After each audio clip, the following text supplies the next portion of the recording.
რადიო მსმენელებო, Facebook გვერდის მაყურებელო და ტელემაყურებელო. მოკლედ, დღეს უჩვეულო ეთერი მაქვს და აი ესე მომინდა, ესე გადავწყვიტე, ესე ვთხოვე ხელმძღვანელობას, რომ მარტო ყოფილიყავი ჯერჯერობით და მესაუბრა ბევრ საინტერესო თემაზე. სანამ სტუმარი შემოგვიერთდება, მანამ მე ვეცდები ჩემი რაღაც მოკრძალებული მოსაზრებები გითხრათ. არაერთხელ მithქვამს, რომ მე ვიკვლევ ადამიანის ცხოვრებას. სხვადასხვა ადამიანები მესაუბრებიან, მიყვებიან თავიანთ წარსულს, აწმყოს, რას ფიქრობენ მომავალზე და ძალიან ბევრი დასკვნა დავდე უკვე. მთელი ჩემი ცხოვრების მანძილზე ვფიქრობ, რომ ადამიანებს დაუკავშირო მთელი ჩემი ცხოვრება თან პარალელურად დღევანდელი 21 საუკუნის ამ პერიოდის ფსიქოლოგიური დასკვნა დავდო, იმიტომ რომ ჩვენ ყველაზე საინტერესო დროში ვცხოვრობთ. ეს არის ფსიქოლოგიური, ეს არის ტექნოლოგიური, ძალიან ბევრი საინტერესო თემა შემოიჭრა უცბად ადამიანში. მე მყავს 85 წლის დედა, რომელიც ძალიან ბევრ საკითხზე ამბობს, რომ დედა მე მსგავსი არც გამიგონია. და სხვათა შორის მეც უკვე დავიწყე, რომ მსგავსი არ გამიგონია, თუმცა მე ჯერჯერობით 64 წლისა ვარ და კიდევ მიკვირს ბევრი რამ. ძირითადად მე მაინც მინდა შევეხო ადამიანის იმ ფსიქოლოგიურ მდგომარეობას, რომელიც გახშირდა და შემიძლია ვთქვა, ცოტა მძიმეც არის. აგრესია, რომელიც არტოვებს ადამიანებს, აგრესია, რომელიც ზოგჯერ ისე იბუდებს ადამიანში, რომ აგრესიული ადამიანი თავად ვერ გრძნობს, როგორი აგრესიულია. აქედან გამომდინარე, ძალიან ბევრი კვლევების შედეგად დადგინდა, რომ ადამიანი, რომელიც არის აგრესიული, დეპრესიული, მას უქვეითდება იმუნიტეტი და მათი ჯანმრთელობა ირყევა. აქედან გამომდინარე, როცა ჯანმრთელობაზე მიდგება საქმე, ყოველთვის იწყება იქიდან, რომ ჩვენ უნდა ვიყოთ მშვიდები, პროდუქტიულები, უნდა ვიკვებოთ სწორად და ყველაფერი უნდა მივიღოთ, როგორი მოცემულობაც გვაქვს. და ძალიან საინტერესოა, როცა ჩვენ რაღაცა გადაწყვეტილებას ვიღებთ სწრაფად, მაშინ ჩვენ ვაშავებთ და ბევრ შეცდომას ჩავდივართ. აქედან გამომდინარე, ადრე იცოდნენ ხოლმე, რომ რაღაც ისეთი ემოციური მომენტი თუ გვექნება, უნდა დავითვალოთ 10 ჯერ და ამის შემდეგ უნდა გავცეთ პასუხი და 10 ჯერ რო დავითვლით ხოლმე, მერე უკვე და ეს მეთოდი სხვათა შორის დღემდე კარგად მუშაობს. საერთოდ ერთი რამეა, ადამიანები ძალიან ცდილობენ შეისრულონ ის სურვილი, რომელიც მათ ძალიან უნდათ, ჭირდებათ, მოთხოვნილება აქვთ, ამბობენ, რომ არ შეუძლიათ ამ სურვილის შესრულების გარეშე, მაგრამ არსებობს კიდე ერთი რამ, ჩვენ არ ვფიქრობთ ესა თუ ის სურვილი რომ შეგვისრულდება, რა მოხდება შემდეგ, ამ სურვილის ასრულების შემდეგ და ვფიქრობ, რომ აი ეს წინ დახედულობა, რომელზედაც სხვათა შორის ძალიან ბევრს ვწერ ხოლმე, Facebook შეტყობინებებში, სტატუსებში წერ წინდახედულობაზე. რაც შეეხება პირადად მე ჩემივე რეკომენდაციებს, რა თქმა უნდა, ბოლოს ტესტავ ხოლმე ჩემს ცხოვრებაზე, ჩემს თავზე, ჩემს სამსახურში ყველგან ტესტავ და მერე უკვე ვიძლევი რეკომენდაციებს. აქედან გამომდინარე, წინდახედულობა არის ის მოცემულობა, რომელმაც შეიძლება გიკარნახოს მომავალში როგორ იქნები. აქედან გამომდინარე, ყოველთვის უნდა ვიყოთ წინდახედულები და ამას მოვაყოლებ ხოლმე ძალიან ესეთ შინაურულად, არავინ არ იცის ვინ სად მოხვდება, რა დროს მოხვდება და არავინ არ იცის ვინ სად შეხვდება.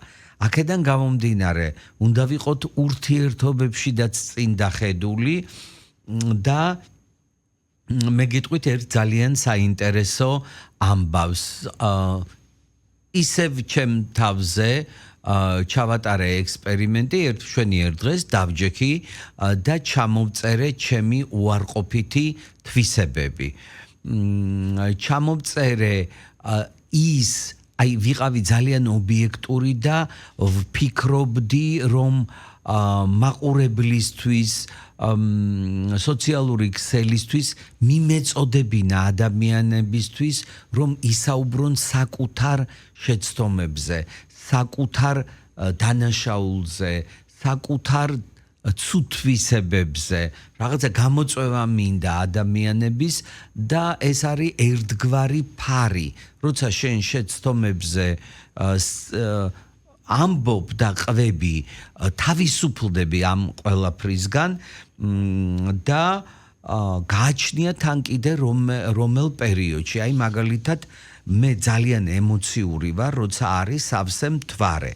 და ეხლა არის სავსე მთვარე, წუხელი უკვე გაივსო, მორიელში გადავიდა, ძალიან ისეთი ემოციური გადავიდა თუ გადავა ამ საღამოს არ მახსოვს ზუსტად, თან ემოციური პერიოდია და ჩვენ აუცილებლად ძალიან ძლიერ ემოციას შევიძენთ. მე გეტყვით ერთ რამე, სანამ მთლიანად ამ ციკლს შემოგთავაზებდეთ, მე მინდა მოვიწვიო ადამიანები, რომლებიც ილაპარაკებენ საკუთარი თავის შეცდომებზე და მე ახლა მოგიყვებით ჩემ შეცდომებს. აი რაში, ერთ ამბავს მოვყვები ჯერ და შეიძლება ციკლი იყოს აი ამ შეცდომების.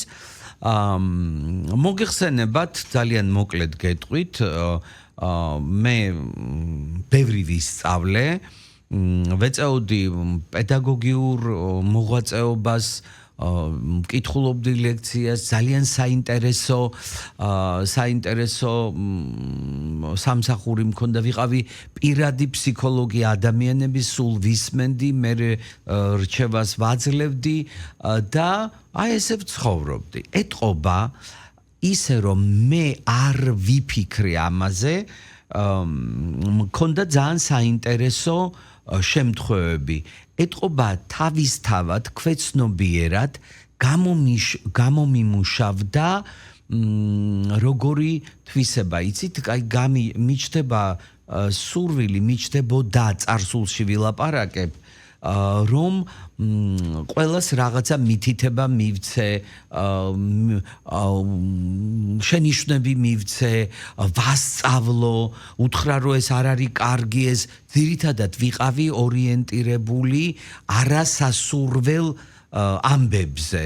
ანუ კი არ თუ საქებარი იყო, კი არ ვაქებდი, აი სულ მუდმივად შენიშვნებს ვაძლევდი. მოკლედ ჩემო ძვირფასებო, ამან გამოიწვია ძალიან ცუდი რეზონანსი, რომ ადამიანებს ვძაბავდი, სულ შენიშვნებს ვაძლებდი, ვეუბნებოდი ეს არ გააკეთო, ესე არ ჭამო, ესე არ მოიქცე, ესე ხმამაღლა ნუ ლაპარაკობ, ნუ ხარხარებ, აი ისე ვიყავი, რომ აი თანამშრომლებთანაც კი უხერხულ მდგომარეობაში აღმოჩნდი მერე.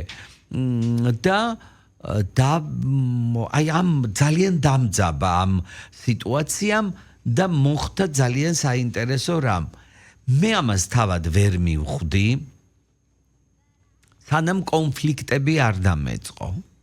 სერიოზული კონფლიქტები დამეწყო, ადამიანები მეუბნებიან, რომ შენ ვინ გეკითხება, მე კითხე რჩება შენ რომ მეუბნები და მივხვდი, რომ მე არავინ არ მეკითხება, მივხვდი, რომ ჩემი საქმე არ არის ის, როგორ მოიქცევა, რა უნდა გააკეთოს, როგორ უნდა ქნას და ასე შემდეგ, მოკლედ ძალიან ცუდ მდგომარეობაში აღმოჩნდი.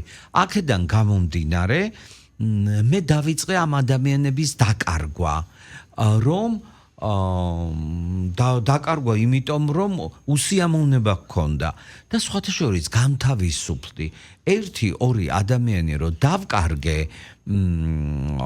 მე მივხვდი, რომ სწორად მითხრეს შეცდომები მომივიდა და დავიწყე რა თქმა უნდა ბოდიშების მოხდა და ყოველ შემთხვევაში მე ეს უხერხული სიტუაცია მოვიხსენი. მოკლედ ერთი სიტყვით ჩემო მეგობრებო, აი ესეთი შეცდომები დაუშვი და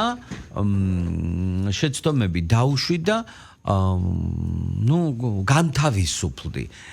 მიუხედავად იმისა, რომ ეს ადამიანები სხვათა შორის ბლომათი იყვნენ, აი ბოლოს უკვე აზე რომ მოვედი, იმდენად დაძაბული ვიყავი და იმდენად აი ღამეები არ მეძინა, რომ ამას ის უნდა უთხრა, აი ეს უნდა გავაკეთო, ის უნდა ვქნა, რაღაც არ დააშაოთ, ეს რატო გააკეთე და ძალიან მძიმე სიტუაციაში ვიყავი.